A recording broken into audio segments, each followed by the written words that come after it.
Namaskar and welcome to the daily show, The Career Corner. And in this show, every day, you find a scholar, a stalwart from one field coming and talking to us about how that particular domain of education has evolved over time. What are the current challenges and what are the future possibilities? What interface does that domain have between academics and practice? What sort of praxis elements are evolving in that particular domain?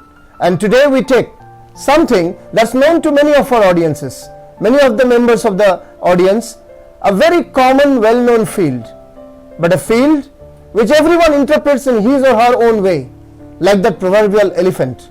Someone sees the tail, someone sees the trunk, someone sees the big ears, someone sees the legs, but very rarely does someone have the whole idea of the elephant. Maybe this time, in the next 50 minutes, we'll be able to bring to you what this elephant looks like. I'm talking about the domain of management, business management, anything to do with creating wealth, creating value, creating human resources, and managing affairs. Whether the government, whether private sector, whether cottage, small and medium enterprises, whether multinational corporations, whether non-profit organizations, everyone needs management practices. We have with us a towering personality in the field of management academics, Dr. Naveen Das, currently Dean Academics at Adams University and also the Dean of School of Business and Economics. Earlier, he has worked as the founding Dean of ICFI Business School, Hyderabad, and has also worked as Head of the Department of Learning and Development of ISB Hyderabad, Indian School of Business, Hyderabad, following which he was a long-standing director of NSHM Business School, NBS, in Kolkata. From Hyderabad to Kolkata, and along with that brief stint in the corporate as well, Dr. Das has had a checkered career, and starting with a strong background of education in Ramakrishna Mission School, Purulia, followed by IIT Kharagpur and IIM Kolkata. Welcome to this show, Dr. Naveen Das. Thank you very much for coming and joining us in this show. Thank you. And the first opening comment that I would like to have from you, you have blended education and practice. Can you speak a bit on that background? How have you blended, and what is your real understanding of this practice and education of business management? Thank you very much for this warm welcome, and I'm really happy to be with you today in this program. Well, the question that you have raised is very pertinent. It's much more pertinent today when the standard models of management, the standard models of business are being questioned by each and every person on the street. All along, we had always thought that management is a practice-driven field. Unlike many other fields of education, unlike many other fields of inquiry, management has always been a practice-driven field. Maybe we as practitioners, we sometimes get wavered from this path of practice and we go a bit to the other extreme of education. We keep hearing about knowledge and practice, theory and practical. Perhaps management like a pendulum swings between these two extremes of theory and practice. Today perhaps is a time when we should realize that management practice also needs a little bit of theory, and more importantly, management theory needs dollops of practice. As an individual, I have been very lucky that thanks to the stalwarts of professors both in my alma maters as IIT and IIM, professors have always been instrumental in giving us a fair idea about theory as well as practice, and they have cautioned us about being either too theoretical or too practical. Remember, the problem is on both sides. If we are too practical, we might sound like pedestrian.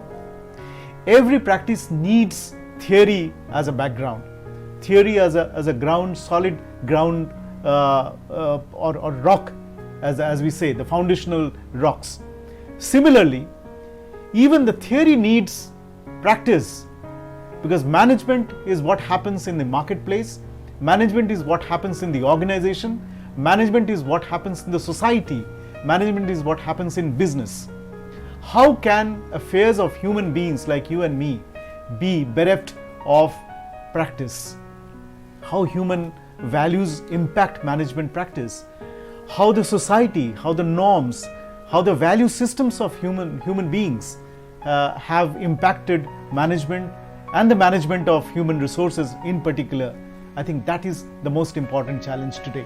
And today I am so happy that maybe because of the problems in the society, COVID, in Bengal we have also seen another natural disaster almost ravaging parts by parts, more or less the entire southern Bengal. I think these are the times when we should get back to reality, introspect, and see whether the path that we had taken is the right path or not. Perhaps that is what makes management much more relevant today.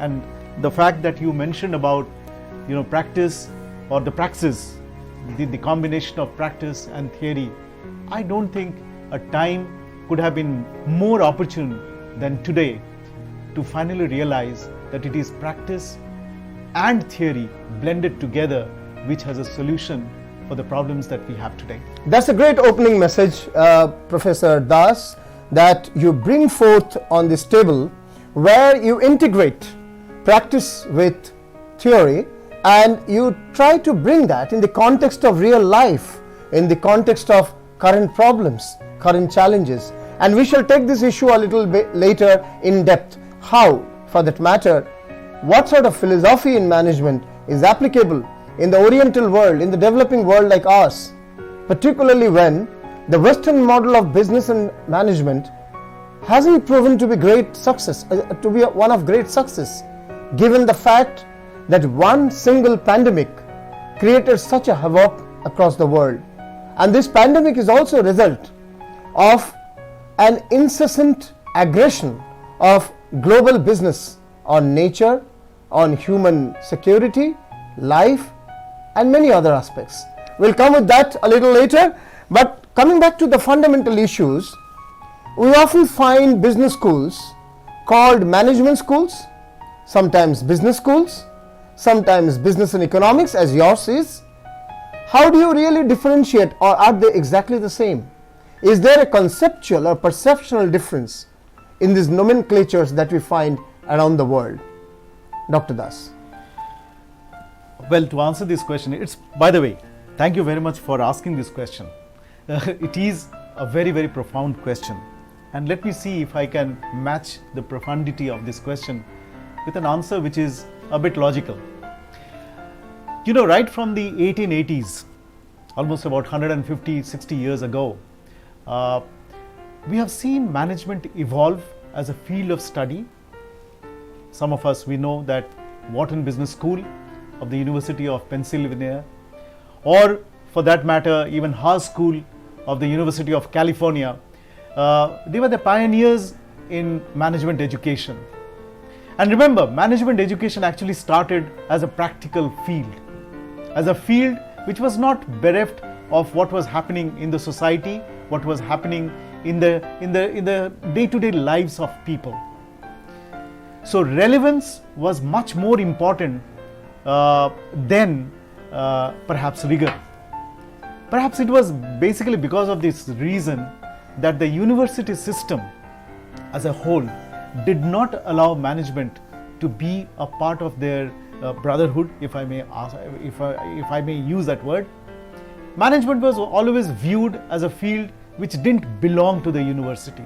It took long struggles for the early thinkers, practitioners, theorists of management to include management in the university system.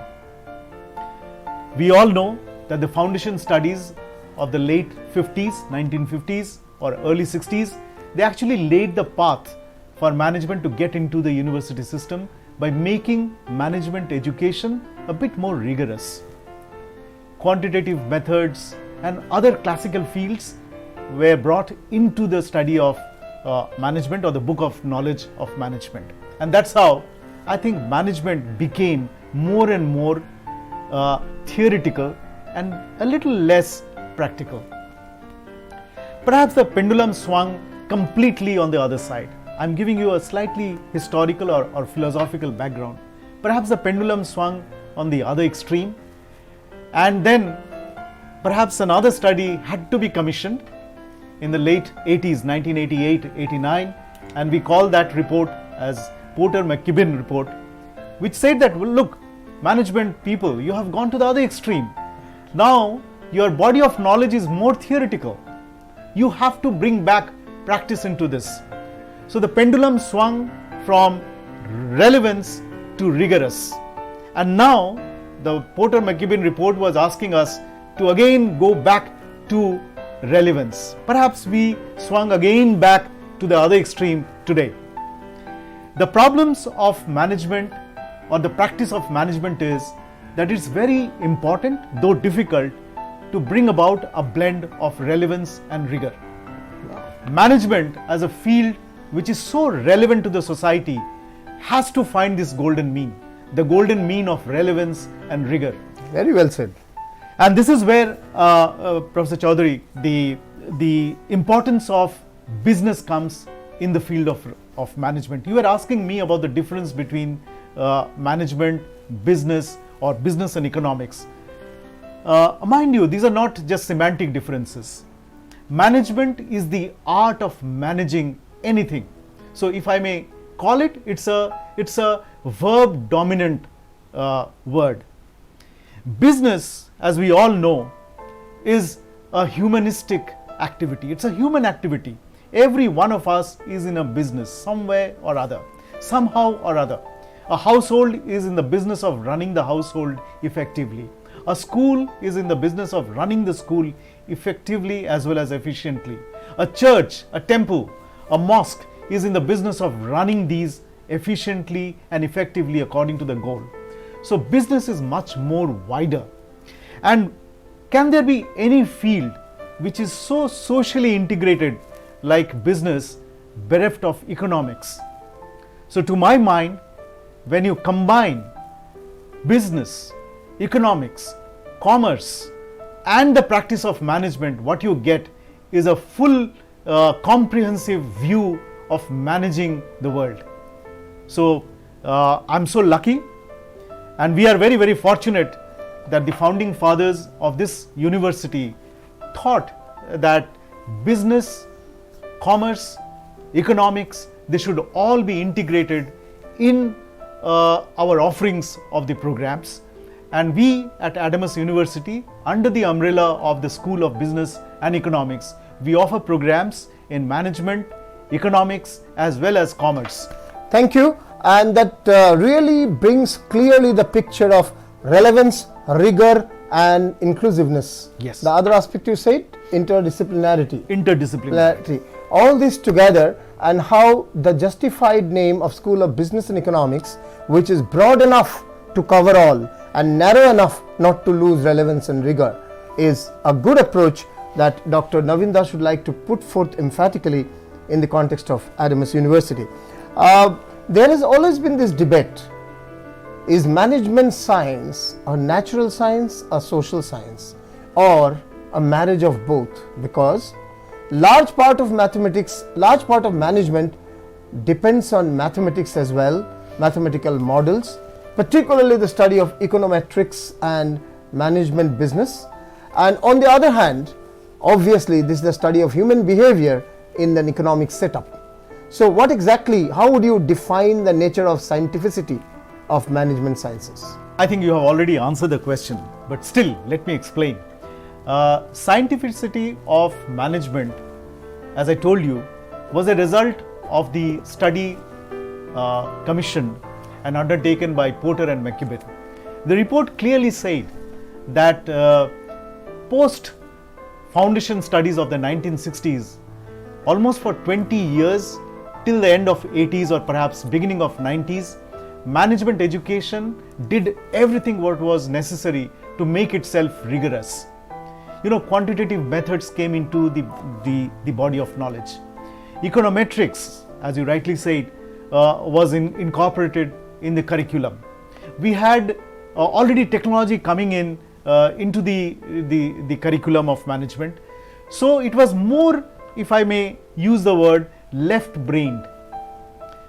The left brain was excited more about management education. There was a need for a balance to be created, and that is where the human aspect of management, the right brain approach to managing human beings not being taken as just a machine, a human machine, but a mind which also came along with the two hands, as we say. So it was necessary to bring back relevance in the rigorous domain of management, and that is exactly what you are referring to. It is a field which has to be both rigorous as well as relevant. Management or business management, as we normally say, by the way, business management again is a misnomer. There are many management fields or areas of human endeavor which are not run like a business. For example, I'm sure no church, no temple would like to be called as a business organization. There are NGOs, there are non-profit organizations which are run not like a business but like a human endeavor for the betterment of the humankind. So in these organizations, or in fact in any organization, what is most important input in management is the human element. And to manage human, you need a humanistic approach. You might have mathematical finance, you might have business strategy which are very quanti-focused or quantitative focused, but at the end of the day, people implement those strategies. It is people who are the most important component of any organization, and that's the reason why I think, to my mind, business management first and foremost has to be a human endeavor, and then a machine-based, mechanistic, scientific study. And quite obvious, natural science has a place in business management, but more than natural science, it is the social science which has a dominant role in management. I think this is the time post-COVID, perhaps when we wake up or when we spring up from the morass of COVID, I think we would realize that it is ultimately a human endeavor, and we have to do everything what is necessary for the society. Business is for society and not the other way around. Great. Society first, human first, and then the rigor of mathematics, the rigor of econometrics, bringing in mechanistic models. Great way of looking at management from a perspective of the society and also from the perspective of mathematical rigor. And with this, we get a philosophical base to our understanding of management and business. I move on to the more technical and informative aspects now. You run a school of business and economics, which is a rare school which combines management, business, commerce and economics together, and you have already explained the philosophical and the conceptual base or foundation of it. What exactly are the courses that you run? What are the specializations offered? What are the unique selling points? Because usually management is a component of every 942 universities of India, and apart from that, many AICTE approved institutes beyond the university system. So what exactly is the offering that should make SOB Adamas University, headed by Dr. Naveen Das, unique, standout and a differentiator in its domain? You're right. Management as a field of study has been a very competitive market. I personally would not like to call it a market, but well, that's how the society perceives. There is always a rush to get the best of faculty members, to get the best of students. In fact, all of us, all the 900 plus universities and the AICTE approved institutions, standalone institutions, we are all fighting for the best faculty members, the best students, the best jobs for the students, the best partners in the industry. So in a way, yes, it is competitive. And it's very imperative that in this competitive world, we are very clear about the USPs. Again, that's another management term that we normally use, unique selling propositions that we have. I personally, again, let me repeat, would not like to call it a selling proposition. So the unique propositions that we would like to put forth for the institution are derived from the same philosophy and the same basic understanding of management. We stand out as a school of business and economics because we focus on graduate attributes which are humanistic, which are a blend of both the mechanistic way of looking at management as well as the humanistic way of looking at human beings as the ultimate focal point or ultimate beneficiary to whatever we do.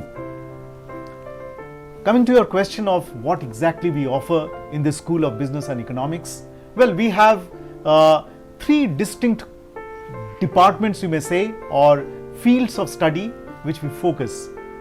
One is obviously management, the second is economics, and the third is commerce. And in these three domains, we have programs both at an undergraduate as well as postgraduate levels. In the days to come, we will also have doctoral programs in each of these domains in a much bigger and better way. We are just in the drawing room stage, I would say, but in the days to come, we will have the entire gamut of higher education, starting from undergraduate, postgraduate to doctoral programs, and perhaps even postdoctoral. In the field of commerce, we have standard programs like BCom, MCom for students who aspire to get into the business in accounting, in audit functions. We have programs which are standard more or less in the field of management, as well as a few very specific programs which are very, very esoteric, if I may say so, or very, very focused on industry or practices.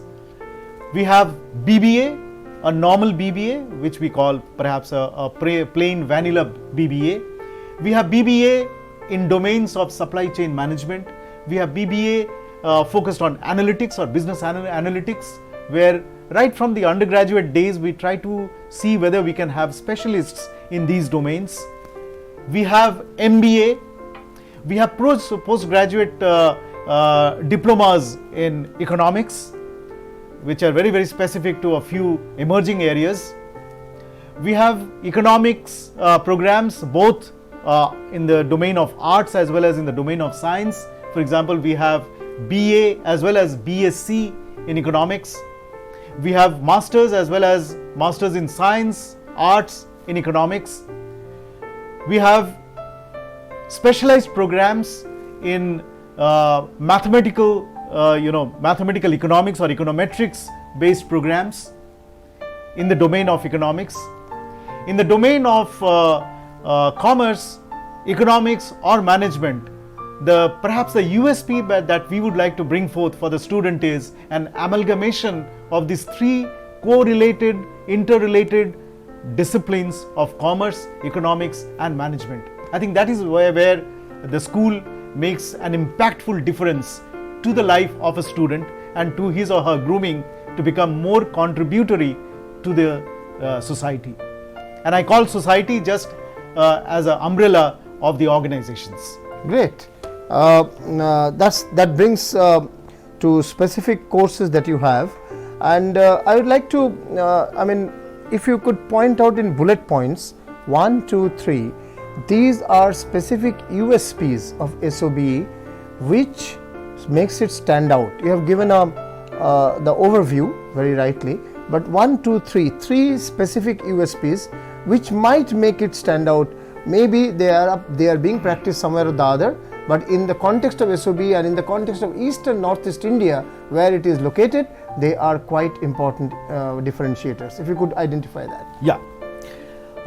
First and foremost, I would say that in terms of teaching, we are unique. We are unique because majority of our faculty members have experience in the corporate. Now, why is it important that faculty members have a corporate experience?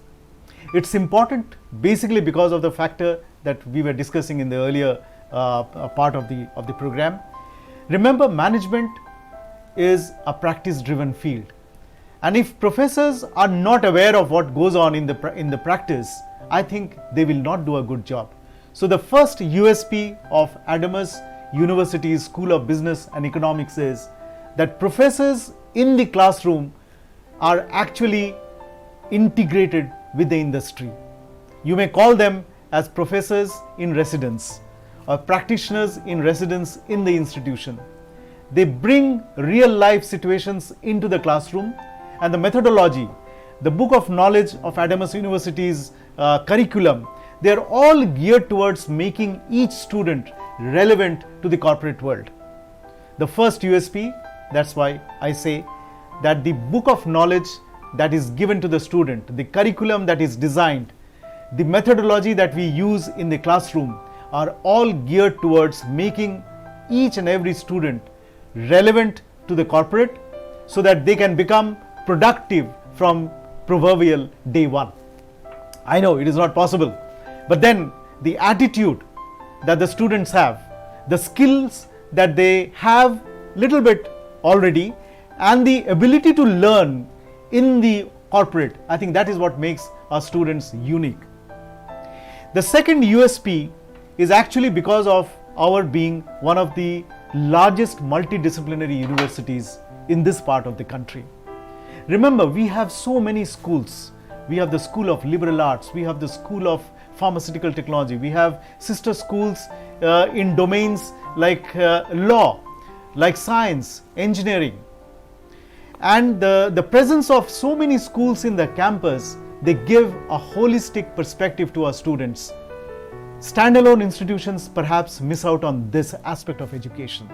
No education is complete unless and until you get a view of other domains also. Great. So you bring in the industry in the classroom, and I'm told that there is a particular course, MBA in Supply Chain Management with Safe Express, yes, which is an industry-driven course. It is integrated with the integrated program, and you are trying for many other similar yes, other attempts as well.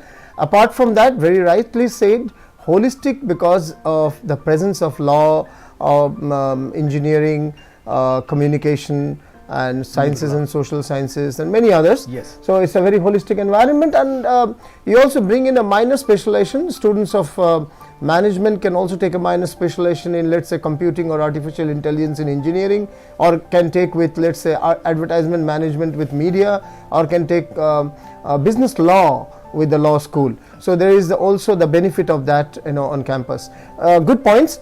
Would like to also know about this whole debate between broad management and niche management. Broad management are marketing, HR, finance, and sometimes you can call systems management as well. Yes. And niche could be retail, banking, insurance, communication, brand, and rural, and telecom management, and many other similar areas. Very, very specific to one narrow sector or a specific industry. Yeah. So what are the pros and cons of having education at the broad management level or a very specific management level with specialization? At what stage of education should this specialization come, and how is it useful in real life?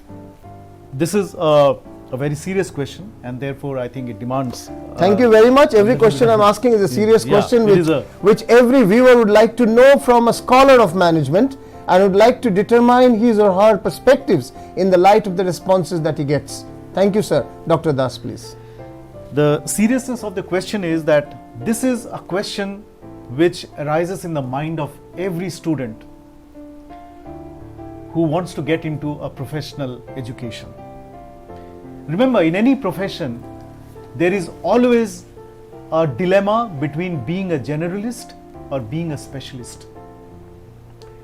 I know when a student specializes in supply chain management, he or she might be thinking as to what would I do if I don't get a job in that sector.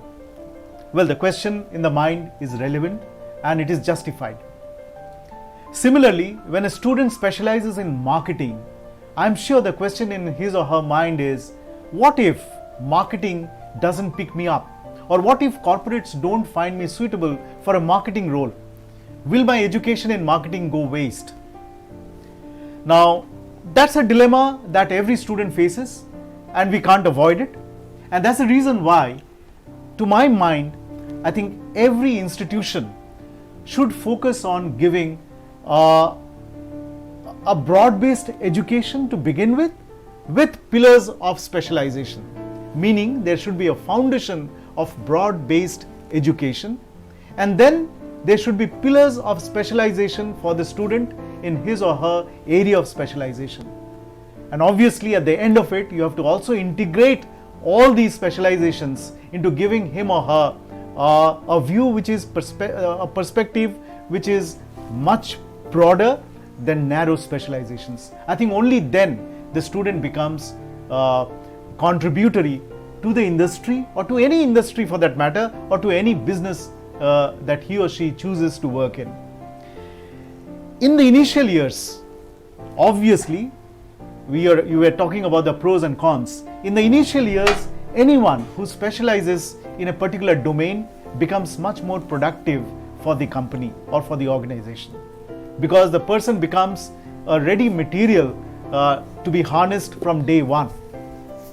But as the student progresses in the hierarchy, as a student gains experience and goes higher and higher in the ladder, I think somewhere the student misses out on quite a few aspects of human behavior, management of human beings. After all, in any organization, work gets done through people. You have to get work done. Domain is important, but more important is whether you can work in a team, whether you have an attitude of learning, whether you have the big picture in your mind. I think these aspects or these skills, recently WEF, the World Economic Forum, has come out with a skill set for the next generation of professionals. And if you see the list of skills, many of them are related to working together in a team, having an attitude of learnability, having the big picture in mind before you start working on your narrow domain. Maybe you start in a narrow domain, in a narrow perspective of the organization, but as you grow older and older in the organization, more and more senior, your vista has to increase. If it doesn't increase, then possibly you will face what we call Peter's principle. That means you rise to your level of incompetence. We have seen many students who focus on only one narrow domain, and then finally when it comes to managing a team, when it comes to your attitude to be a general manager, they fail.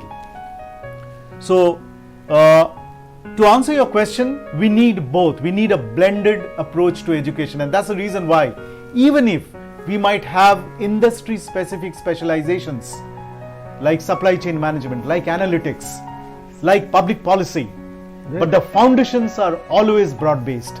Yeah, you have really given a background to the courses, the programs, the approach, the philosophy. Now on this philosophy, I have one of the issues that I find often.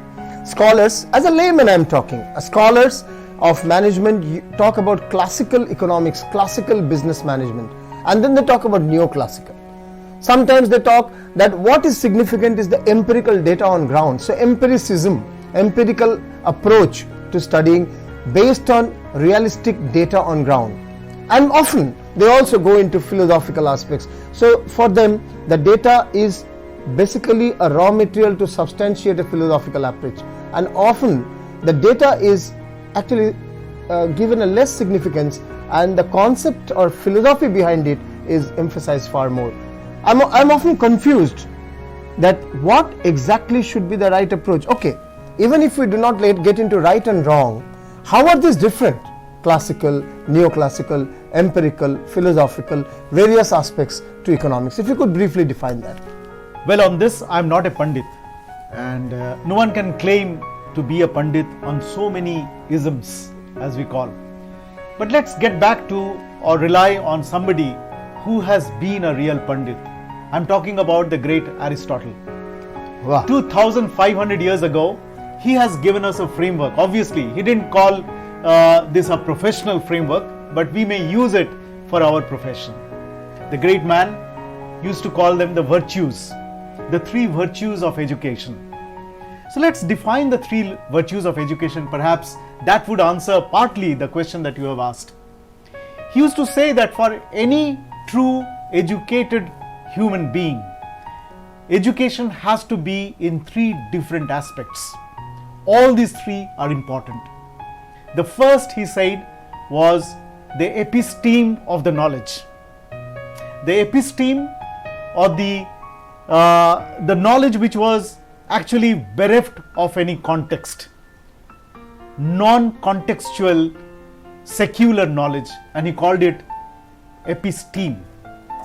The second aspect of knowledge, he called it techne, and as the name implies, what it means is the skill associated with that knowledge.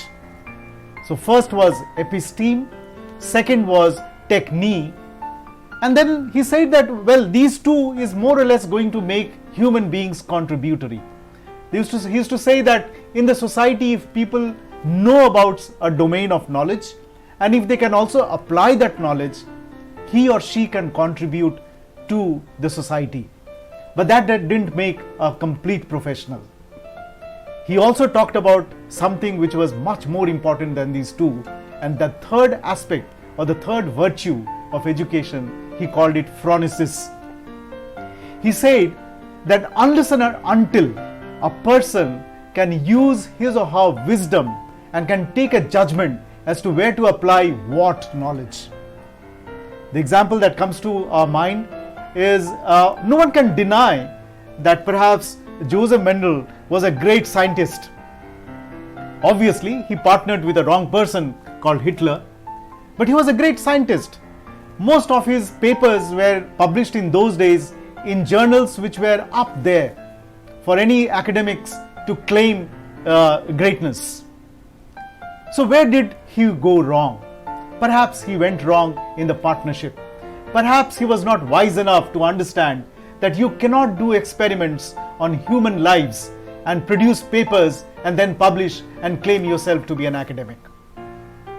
So what was missing was phronesis, wisdom based on judgment, or judgment based on wisdom. That is perhaps the hallmark of a truly educated human being. So coming to your question of isms, whether classicism or liberalism or neoclassicism or empiricism, all these isms actually blend together in these three virtues of education. It is one aspect of these three which is important in any of these isms. To my mind, management has to take into account all the goodness of all these approaches and can have a blended approach to education and to professional grooming, and that is how I think perhaps the society can be benefited. Great. That brings to us a completely new domain of learning from Socrates, from Aristotle, from the scholars of the past, the philosophers of the past, who during whose times this differentiation between this line of philosophy and that line of philosophy wasn't there. So political scientists will also claim them, the management scientists will also claim them, philosophy field obviously would claim them, and thereby it also comes to one broad conclusion that knowledge, however compartmentalized you might make it for better understanding or application, they are actually seamless, boundless, boundaryless and integrated in the ultimate sense. So often when I read Noam Chomsky, and I wonder whether he's a linguist or a philosopher, Absolutely. or a political scientist or a sociologist or an economist or a thinker in general about human welfare and human life. Coming to the next question, sir, Professor Das, there is this whole continuation of the last question itself, whole concept of Western philosophies of management and business and Oriental philosophies of management and business. And within Oriental there is Chinese, there is Tibetan, there is the Arabic, there is the Indian or the Indus Valley onwards concepts and all. So how do you really differentiate between the Western and the Oriental and these various shades within the Western and the Oriental?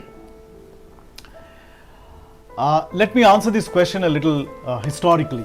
Again, going back to the history of management education, fortunately or unfortunately, management education started in the West.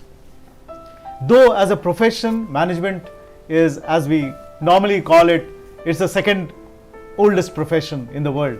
Please don't ask me what is the oldest. And being such an old profession, obviously the practice is much, much older than the theory. But the theory started in the West, and that's the reason why whatever we had studied as students actually emanated from the Western thinkers.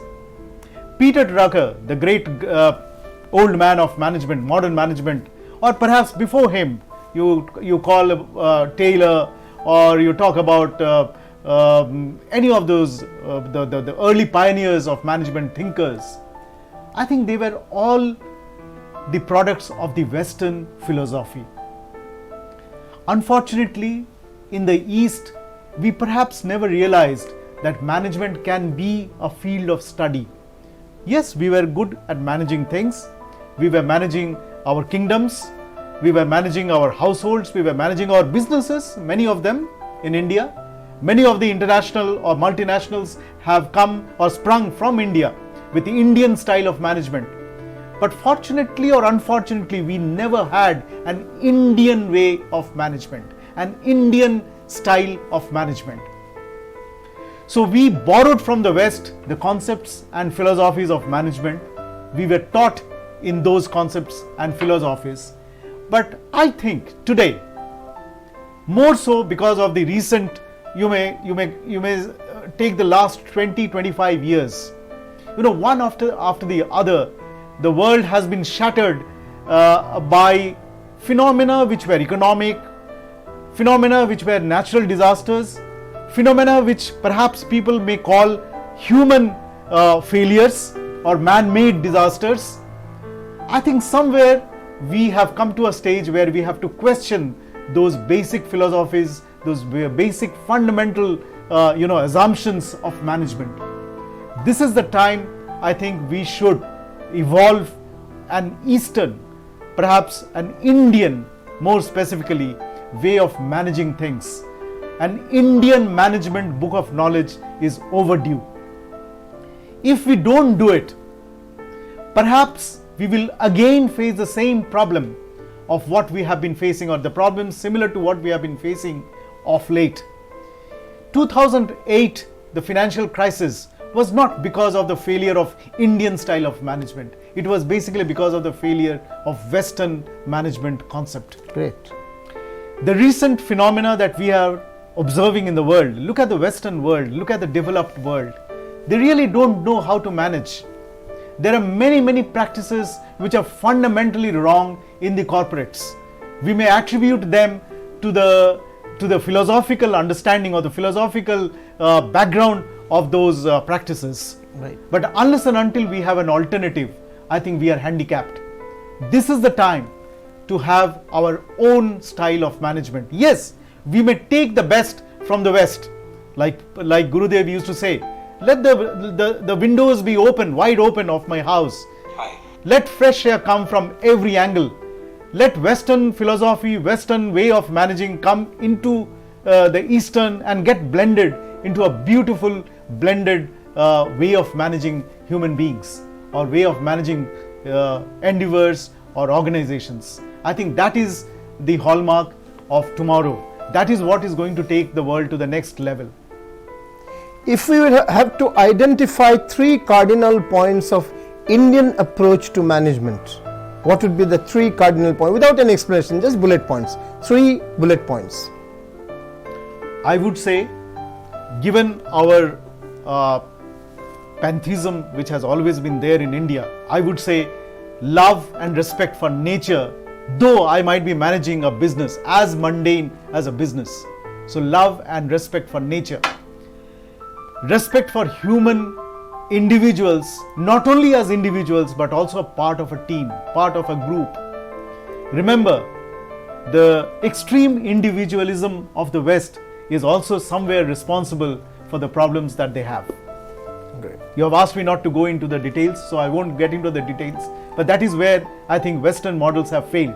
So second USP of Indian style of business perhaps is an individualism coupled with teamwork. And the third aspect is a general way or faith on the Almighty. As Admiral Nielsen would have said in the US, that I can be 99% sure about the efficacy of my strategies, but 1% I leave it to the Almighty. I think in India, we believe in it. Spiritualism. Yeah, that means planet first, people Human. next, And spirituality. and spirituality, but you also have to bring in profit. You cannot have business without profit. Yes. So profit has to be the next point, that last point at least, that you need to bring forth, because productivity, People. and profit would ensure the continuation of the business, but the business should focus first to preserve the planet and utilize and engage the people in the most productive manner and ensure their well-being. Thank you very much for that perspective that you brought forth. Research, management research in Indian context has not necessarily been of great value or worth in the global paradigm or context or global measurements. If you go by the content in the best research-based journals of the world, Indian management research content does not figure in a very major way. Am I right in my assumption? What might be the reasons for the same? Well, that's a dichotomy, I would say. If you look at the best universities, and since we are discussing today about business and economics, look at the best universities in the world around. And if you see the top researchers in those universities, I bet there would be a few Indians there, quite a few Indians. So the dichotomy that we face here is that Indians are great researchers, but India doesn't produce great research. I think the dichotomy is up there for anyone to look up to, but the solution is not that easy. Perhaps we ourselves have not been able to quote unquote market Indian style of management, Indian way of managing, Indian perspective of managing organizations enough to the world. You are right. If you look at research productivity, Indian universities have not been up there. In fact, many of the rankings which are based on research output, Indian universities have been faring badly. It's better to accept it, look into it as a reality, and then take a few corrective steps. One of the greatest initiatives that perhaps can turn the table around is looking into Indian businesses that have thrived in India. There are names which have gone global now. In the entire world, the Tatas, Birlas, Goenkas are now known entities. What has been their business philosophies? What has been the foundations or the assumptions of their businesses because of which they have been around for 100, 200, 250 years? I think there is a need to do research on Indian companies. Case studies, which are very popular methodology in business education, should focus on writing on Indian companies. Research need not be only theoretical. In a field like business management, which is so much practice driven, research has to be practical. Research has to be based on what goes on in the companies, what goes on in the shop floor, what goes on in the marketplace. And if you can do research which is practice oriented or practice driven research or action based research on Indian companies, on Indian way of managing things, I think we will also go ahead in research.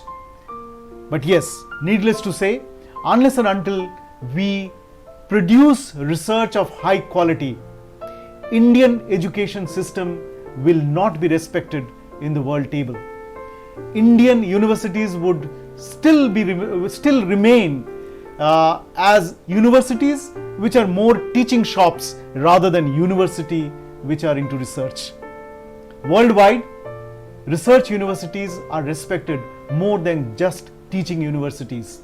And I am sure many of the Indian universities are at the forefront of research, and if they consistently do it, I am very hopeful that in about 10 years maximum, Indian research would be equally respected as research coming from the Ivy League schools in the domain of business.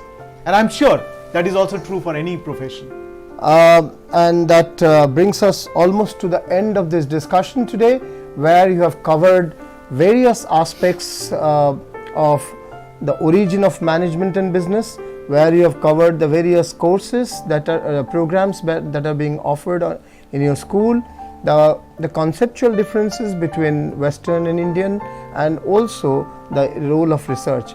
Last question that I would like to ask you is that COVID crisis is something unprecedented.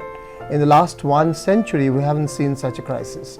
We have moved on to a scenario which is completely rife with uncertainties and ambiguities ahead. And the global economy, according to IMF, is going to lose minimum 3% growth rate, which could be even more. India was at a point of time only 3-4 years ago at 8% growth rate, which has come down to 4.3 in recent times. And going by what the Reserve Bank of India's governor had said only a few days ago in his press conference, we could be looking at a negative growth rate in times to come. Under such situation, how would you look at Indian economy, global economy? What management practices need to be looked at, re-looked at? What should be the focus? What should be the few points? I know it's a long subject of debate, but then in few points, what should be the way ahead for economy and management? I think you have already touched upon the negative points that all of us are getting bombarded day in and day out. Ever since COVID has engulfed the world, I think we are hearing negative news after negative news almost every day. Obviously, globally, if countries like India, a large country with a huge population, 1 out of every 7 human beings on this world lives in India. So if India is facing a situation where there might be degrowth, I can well imagine what kind of an impact it would have on global economy. Well, management as a profession has a role, as a very important role to play here. Remember, the world will never come back to normal, what we had seen pre-COVID. It's almost like talking about a different era. Post-COVID era is going to be different. We have to live with this pandemic perhaps forever. Who knows? Perhaps we have to live with the restrictions that have come on our daily lives for perhaps a much longer time that you and I can even imagine. And in this situation, in a new world, I think management has to also evolve into newer practices.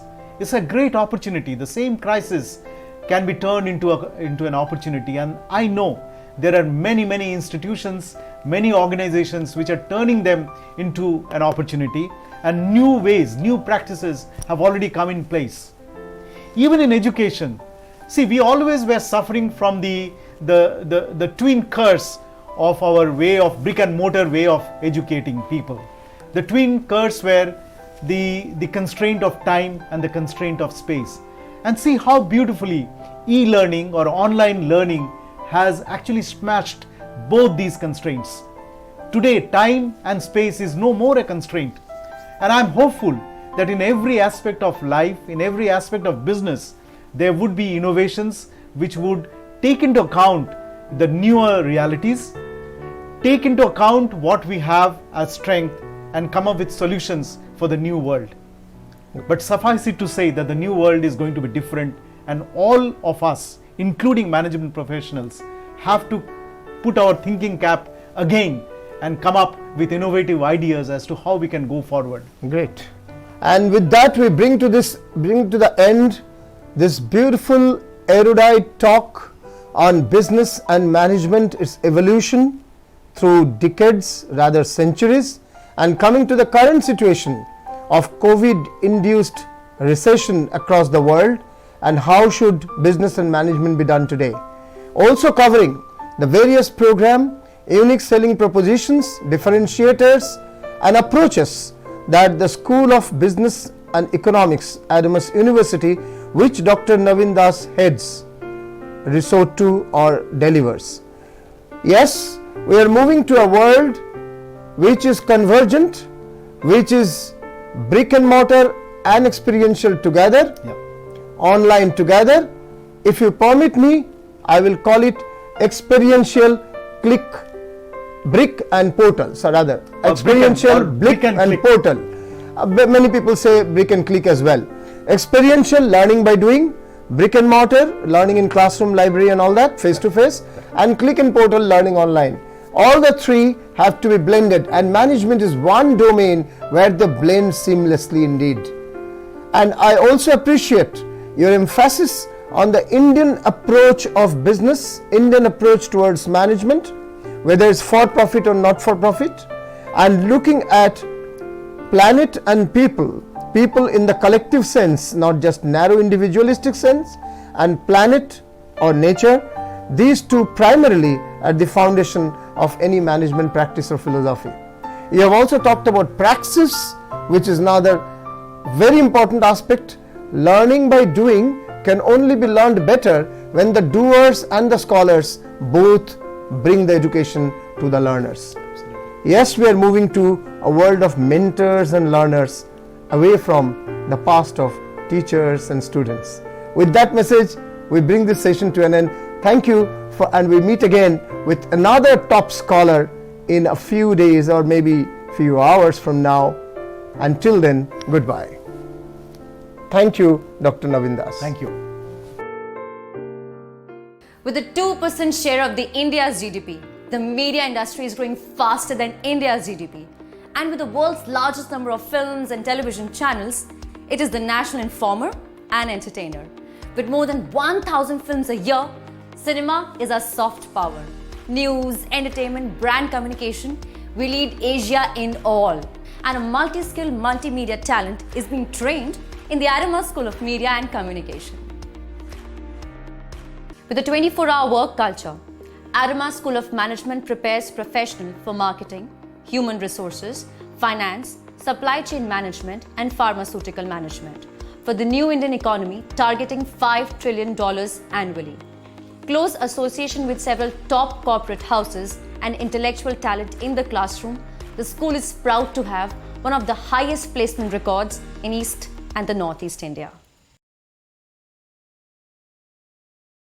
As India aims for $5 trillion economy, the nation needs a large pool of trained economists and commerce graduates, focusing on taxation, macro and microeconomics, etc. Adamas School of Economics and Commerce is in the mission preparing finance and economics professionals to lead this journey with value-added modules on the stock market and big data.